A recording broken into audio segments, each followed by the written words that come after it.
साथियों नमस्कार। मैं हूं दौलत और आप देख पा रहे हो डीफेस का यूट्यूब चैनल। आप सभी का एक बार फिर से स्वागत है आपके अपने यूट्यूब चैनल में। दोस्तों, आज अपन इस टॉपिक में बात करेंगे संज्ञा एवं परिभाषा प्रकरण से संबंधित जो कक्षा 9 और 10 की एनसीईआरटी बुक का द्वितीय अध्याय है। और कक्षा 9 और 10 के लिए महत्वपूर्ण तो है ही, साथ में ही ये जो प्रकरण है दोस्तों, ये रिट वालों के लिए और जो आने वाले रीट में या किसी दूसरी रीट में बैठेंगे थर्ड ग्रेड के लिए, सेकंड ग्रेड के लिए भी महत्वपूर्ण है, ताकि एनसीईआरटी बुक का मैटर ऐसा का ऐसा एज इट इज उठ के आता है, तो वो भी एक बार देख लेंगे तो कोई बुराई नहीं होगी। तो दोस्तों, चलते हैं बिना देरी किए हुए अपने इस टॉपिक के अंदर कि क्या क्या है। तो अपन इसको जीरो लेवल से पढ़ रहे हैं। पहले आपने वर्ण विचार का पढ़ा था, तो मैंने आप लोगों के लिए डाल दिया था। यदि आपने देख लिया हो तो, नहीं देखा है तो आप वीडियो में जाकर के उसको देख सकते हैं। रिट के नाम से रिट के नाम से प्ले स्टोर में जाकर के प्ले लिस्ट बनी हुई है रिट के नाम से, तो उसमें देख सकते हैं। सेकंड ग्रेड वाले में देख सकते हैं, कहीं पर भी आप देख सकते हैं। तो दोस्तों, ये प्रकरण है तो आप इसको पढ़ सकते हैं, इसमें तो कोई दिक्कत वाली बात नहीं है। आप इसको बस ऐसे ही देख सकते हैं कि व्यवहारिक सुविधा के लिए प्रत्येक व्यक्ति या पदार्थ को किसी न किसी नाम से अभिहित किया जाता है। जी हाँ, किसी भी पदार्थ को, किसी भी व्यक्ति को कोई न कोई नाम दिया जरूर जाता है, तो उस नाम को क्या कहते हैं? संज्ञा कहते हैं। व्याकरण शास्त्र में संज्ञाओं एवं परिभाषाओं का बहुत महत्व होता है। इनका प्रयोग लागू के लिए किया गया है। संज्ञाओं एवं परिभाषाओं को समझने से वे व्याकरण प्रक्रिया को समझने में सहायता मिलती है। कुछ संज्ञाएं परिभाषाएं नीचे दी गई हैं, जो अपन इस प्रकार से पढ़ेंगे। यदि आपको ये टॉपिक समझ में आ गया तो दोस्तों, इसके आगे की जो संधि वगैरह है वो भी आपके आसानी से समझ में आ सकती है। ये बहुत ही महत्वपूर्ण टॉपिक है, इसको समझना बहुत ज़रूरी है।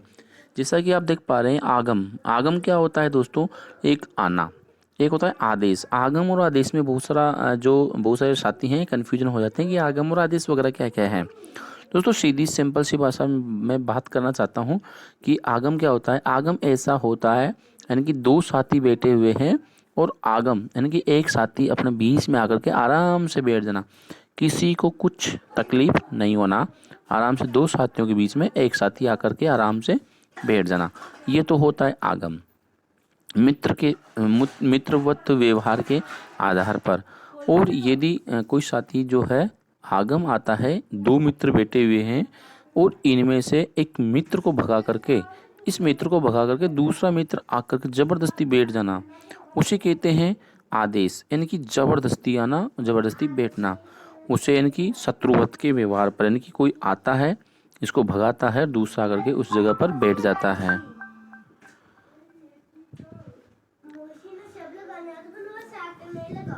तो दोस्तों, यहाँ पर जो आगम है, आगम इस प्रकार से है, किसी वर्ण के साथ जब दूसरा वर्ण मित्रवद पास आकर बैठकर उसमें संयुक्त हो जाता है, तब वह आगम कहलाता है। मित्रवद यानी कि जो मित्र के समान व्यवहार करता है, किसी को कोई नुकसान नहीं करता है।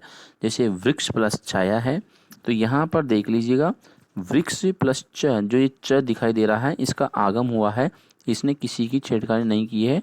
ऐसा का ऐसा वृक्ष प्लस चकार का आगम हुआ है, च और ये छाया। तो दोनों जब इसमें च मिला तो इसको इस शब्द बन गया वृक्ष छाया। ठीक है, कोई प्रॉब्लम नहीं आई है। तो यहाँ वृक्ष के अ और छाया के छ के मध्य में च का आगम हुआ है। ठीक है, समझ में आ गया। यानी कि ये जो आया है आसानी से आकर के बैठ गया, किसी को कोई प्रॉब्लम नहीं हुई है। अब बात करते हैं आदेश की।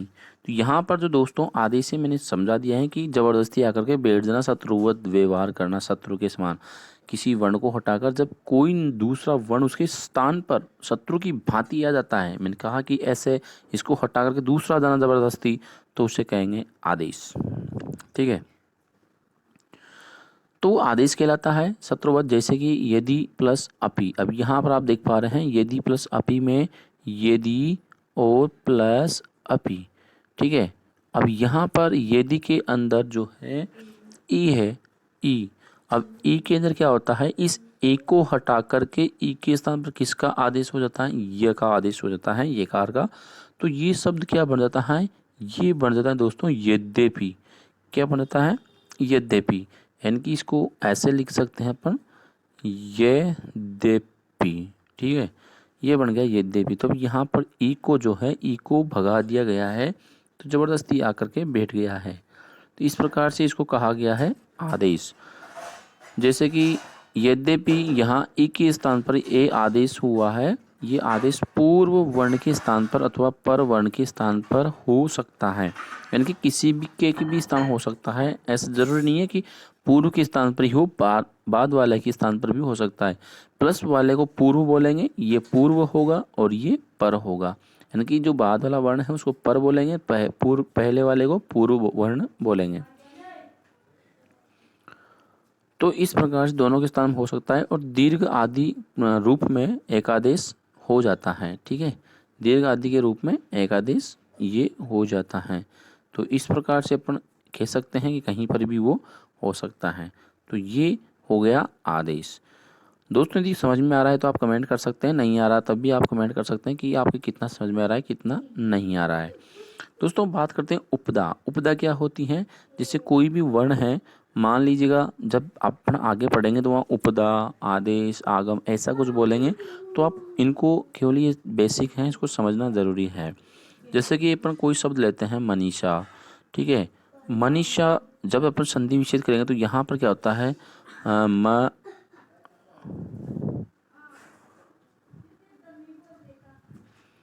ये से मनीषा, ठीक है, ऐसे कुछ करते हैं, मनस करते हैं, मनस, ठीक है, मनस प्लस ईसा, इस प्रकार से अपन इसको करते हैं। तो यहाँ क्या होता है दोस्तों, ये गलत है, मनीषा छोटी मात्रा आएगी, तो सॉरी छोटी नहीं बड़ी मात्रा आएगी। तो यहाँ पर क्या होगा, मनस जो है, मनस का जो मन है, ये मन निकल जाएगा, और इस न का अ और ये जो स है इसकी उपदा हो जाएगी, अर्थात इसको गायब कर देंगे। बचेगा क्या, मन बचेगा, और मन में क्या जोड़ेंगे, ईसा जोड़ेंगे, तो क्या बन जाएगा, मनीषा बन जाएगा, ठीक है। इसी प्रकार अपन आगे देखते हैं यहाँ पर उपदा, जैसे कि चिंत। अब यहाँ पर जो उपदा अंतिम हल अच वर्ण होता है उसको उपदा कहते हैं, उसमें हल वर्ण भी सम्मिलित हो जाता है। जैसे कि अपन ने यहाँ पर लिया है मनस में अंतिम हल वर्ण कौन सा है, अंतिम अच वर्ण है न का अ, तो ये अ और ये श भी आ गया, तो ये उपदा हो गई है इसकी। अब यहाँ पर क्या है दोस्तों, चिंत में, अब यहाँ पर जो चिंत में त अंतिम वर्ण है त, और इससे पूर्व न उपदा है, यहाँ पर न क्या है, उपदा है, अंतिम वर्ण है न, त है, न उपदा है, और सूत्र है दोस्तों हलो अंत्यात पूर्व उपदा। जैसे महत में अंतिम जो वर्ण है, अंतिम वर्ण त है, त से पूर्ववर्ती वर्ण कौन सा है, ह, हमें विद्यमान क्या है अ, तो उपधा संज्ञक हो गया, इसको क्या बोलेंगे, उपधा संज्ञक। तो इस प्रकार से वही जो मैंने बताया मनस, उसी प्रकार से है, अत हो गया, इसमें से अत निकाल देंगे और ये क्या बन जाएगा, अत, इसकी उपदा हो जाएगी। अब बात करते हैं पद की। पद क्या होता है, सुप्तिंगतम पदम, इसका सूत्र होता है संज्ञा के साथ सु ओ जस अम ओट अस जस टाभ्याम भी से कुछ वर्ण होते हैं, कुछ प्रत्यय होते हैं जो कि 21 होते हैं, विभक्ति प्रत्यय बोलते हैं उनको। तो दोस्तों 21 प्रत्यय होते हैं, तिप तस जी, ये भी कुल 18 प्रत्यय होते हैं। जो कृदंत जो प्रत्यय होते हैं, जैसे कि अपन धातु प्रत्यय बोलते हैं जिनको, ये 18 होते हैं। 9 प्रत्यय अलग होते हैं, 9 प्रत्यय अलग होते हैं, दोनों प्रकार के जो प्रत्यय हैं वो इसमें होते हैं। और धातु वाले को तिगंत बोलते हैं, और जो शब्द वाले हैं उनको सुबंत बोलते हैं, और उनका सूत्र होता है सुप्तंगतम पदम, यानी कि इनसे ये जिसके पीछे लगते हैं वही क्या कहलाते हैं, पद कहलाते हैं। इनके बिना कोई भी वर्ण जो है पद नहीं बन पाता है। तो ये जो प्रत्यय हैं, ये प्रत्यय होते हैं पीछे लगाए जाते हैं। तो दोस्तों ये 18 प्रत्यय होते हैं, सु ओ जस ये अलग होते हैं, तीतस, और ये इनको सुबंत और तिगंत शब्दों की संज्ञा पद संज्ञा होती हैं। सुप्तिंगतम पद इसका सूत्र होता है, जैसे कि राम रामो रामा, भवती भवत भवंती, ये प्रत्यय होते हैं। पट नम धातु, धातु के पीछे लगने वाले प्रत्यय होते हैं। और कह सकते हैं राम इत्यादि को पद नहीं कह सकते हैं जब तक उसमें कोई भी प्रत्यय नहीं जुड़ जाता है। संस्कृत भाषा में जिनकी पद संख्या नहीं होती हैं उनको वाक्य में प्रयोग नहीं किया जा सकता है। अपदम न प्रयुजितम सूत्र है कि जिसकी पद संख्या नहीं है उसको वाक्य में प्रयोग अपन नहीं कर सकते हैं। यहाँ पर दोस्तों निष्ठा, निष्ठा क्या होती है? कत कतवतु निष्ठा, यानी कि दो पढ़ते होते हैं, एक तो कत पढ़ते हैं, एक कतवतु पढ़ते हैं, जिनका कत का तो त शेष रहता है और त्वत्वतु का जो है तवत शेष रहता है, प्रत्यु निष्ठा कहते हैं। और इसमें कतवतु निष्ठा इसका सूत्र होता है। इनके योग से भूतकालिक क्रियापदों का निर्माण किया जाता है, जैसे गतः गतवान आदि प्रत्यय होते हैं। तो इनकी इस प्रकार से निर्माण करते हैं तो ये भूत का जो निष्ठा संज्ञा होती है, निष्ठा संज्ञा हो जाती हैं और ये भूतकाल के अर्थ में की जाती हैं। आपको केवल नॉर्मल याद रखना है। यहाँ पर आती है विकर्ण, धातु और तिंग प्रत्ययों के बीच में आने वाले सपशयन। तो यहाँ पर दोस्तों धातु तिंग प्रत्ययों के बीच में आने वाले जो प्रत्यय होते हैं, कुछ प्रत्यय हैं सप वगैरह, सप शयन स्नु नु, एक कुछ 10 प्रत्यय होते हैं, जैसे कि भवती में भू और भूप्रस्थि के मध्य में सप प्रत्यय हुआ है, ऐसा कुछ है थोड़ा सा। तो भू प्लस अ और ति विकर्ण भेद से ही धातु 10 प्रत्यय होते हैं। मैंने पहले बताया कि 10 प्रत्यय 10 कुछ प्रत्यय होते हैं, गण में विभक्ति होती हैं। ये आपके काम की 90 10वीं के और नॉर्मल समझने की बात है, परीक्षा में आने वाली चीज़ें नहीं हैं। इसमें ज़्यादा माथापच्ची आपको करनी भी नहीं है। संयोग क्या होता है दोस्तों? संयोग होता है जैसे कि किसी भी चीज़ का संयोग करना, मिलना, आपस में मिल जाना, तो उसे संयोग कहते हैं। उसके बीच में केवल जो है स्वर का व्यवधान नहीं होना चाहिए, स्वर उसके बीच में नहीं आना चाहिए। स्वर आ जाएगा तो वो संयोग नहीं होगा। केवल जो हल वर्ण है वही आने चाहिए। जैसे कि अपन ट्रक लिखते हैं तो दोस्तों यहाँ पर जो ट है, ट और इसमें र, इनका संयोग हुआ है तभी ट्रक बना है। जैसे कि इंद्र में अपन यहाँ पर न द र इसमें मिला है, इसलिए इसका संयोग हुआ है। अब पढ़ लेते हैं। संस्कृत में संयोग एक महत्वपूर्ण संज्ञा के रूप में प्राप्त होता है। यह एक पारिभाषिक शब्द है। महर्षि पाणिनि ने अष्टाध्यायी में इसका अर्थ जो है हलो अंतरा संयोग किया है। सूत्र दिया है इसका, हलो अंतरा संयोग, यानी कि हलों के बीच में संयोग होना। अर्थात स्वर रहित व्यंजनों, हल के व्यवधान रहित सामीप्य भाव को संयोग कहते हैं। अर्थात इसमें स्पष्ट कहा गया है कि स्वर का व्यवधान नहीं होना चाहिए, बीच में दो हल वर्णों के बीच में जो है स्वर नहीं होना चाहिए, उसे ही संयोग कहा जाएगा। महत्व में त, जैसे कि महत्व है, महत्व में त और त तथा व का संयोग है, त इस प्रकार से त है और ये जो है त, इसमें डबल त है, यहाँ पर एक त है, एक त है, फिर व है। इस प्रकार से ये 3 व्यंजन जो है इनका संयोग किया गया है इसमें। तो इसी प्रकार से रामः उद्यानम गच्छति में जो यहाँ पर आपको उद्यानम दिखाई दिया हुआ है, उद्यानम में दोस्तों यहाँ पर जो द है, ये वाला वर्ण है ना, इसमें द और ये का व्यवधान है, इनके इसका जो संयोग किया गया है, च और छ का संयोग हुआ है। तो इस प्रकार से आपको केवल ऐसे वर्ण दिखे जिसमें केवल 2 हल वर्ण हो, अर्थात व्यंजन वर्णों का मिलन हो, उसमें आपको स्वर दिखाई नहीं दे, तो उसे क्या कहेंगे? संयोग कहा जाएगा। इस प्रकार के बहुत सारे उदाहरण हैं जिसको आप कर सकते हैं। आप खुद भी अपने नाम को भी देख सकते हैं कि किसी का नाम इंद्रराज है तो इंद्र, उसमें आप कर सकते हैं। यहाँ पर दोस्तों जो संहिता है, संहिता उसे कहते हैं जो 2 वर्णों के मेल को संहिता कहा गया है। जैसे कि अपन कहे, जैसे कि अ प्लस अ, ये दोनों का जो है पर सन्निकट संहिता, इसका सूत्र भी दिया हुआ है इसमें। पर सन्निकट संहिता यानी कि 2 वर्णों के अत्यधिक निकटतम को क्या कहेंगे? संहिता, यानी कि संधि कहा जाएगा। क्या बन जाएगा? आ बन जाएगा। कोई से भी 2 वर्ण जिनका अत्यधिक निकट व्यवधान हो, यानी कि 2 जो व्यवधान रहित होना चाहिए, तो उसको संहिता कहेंगे, संयोग नहीं होना चाहिए। जैसे कि 2 वर्णों के अत्यंत समीपे अर्थात व्यवधान रहित समीपे को संहिता कहेंगे। पर सन्निकट संहिता जो है संस्कृत में इसकी संधि की परिभाषा इसको कहा गया है। संहिता जो है पुल्लिंग, संहिता वर्ण जो पद है ये पुल्लिंग में है, जब संहिता जो है स्त्रीलिंग में है, जबकि जो संधि है, संधि को अपन जो है पुल्लिंग में मानते हैं। ये पुल्लिंग में है और संहिता स्त्रीलिंग में है, क्योंकि यहाँ पर टाप प्रत्यय दिया हुआ है।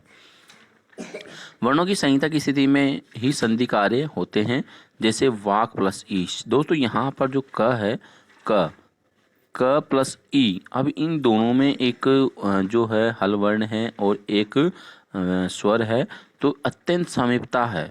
तो इसके कारण क्या हो जाएगी, संधि हो जाएगी। जैसे कि क के स्थान पर क्या हो जाएगा, ग हो जाएगा, क्योंकि जो अपन पढ़ते हैं उसमें सूत्र आता है एक जसत्व संधि है। जसत्व संधि का उदाहरण है क के स्थान पर इनकी तीसरा वर्ण हो जाता है तो क को ग कर देंगे, और जो स्वर है ई, वो ई इसमें मिल जाएगा तो क्या बन जाएगा, वागीश बन जाएगा। ठीक है, ये संहिता हो गई। आप संधि पढ़ोगे तो और अच्छे से पढ़ोगे। संप्रसारण यानी कि उल्टा सुल्टा, जैसे कि अपन ने पढ़ा था य वरल इको यणची, सूत्र पढ़ा था आप लोगों ने इको यणची।